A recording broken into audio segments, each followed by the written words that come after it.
In this video, I'm going to show you how to identify weeds with ChatGPT. So first, what you're going to want to do is take a picture on your phone and then upload it to the chat. Just click the little plus icon and then select your image. Wait for it to upload. Then describe the situation a little bit. I found this weed in my field. What is it? It's growing alongside the corn, and it seems to be growing in little patches, not scattered throughout the field.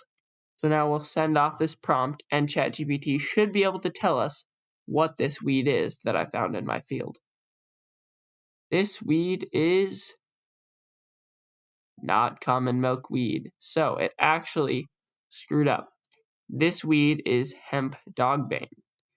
Now let's tell it that we know it's not common milkweed. This weed is not common milkweed. I know what that looks like. That's incorrect. What are some other possibilities?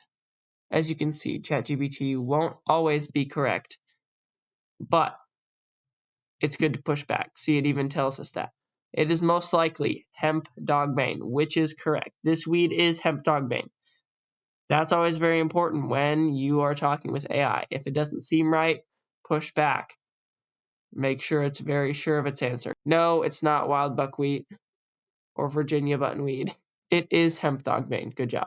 It tells us now what works on it for our farm and stuff, since we already customized this ChatGPT to know our farm with its master prompt.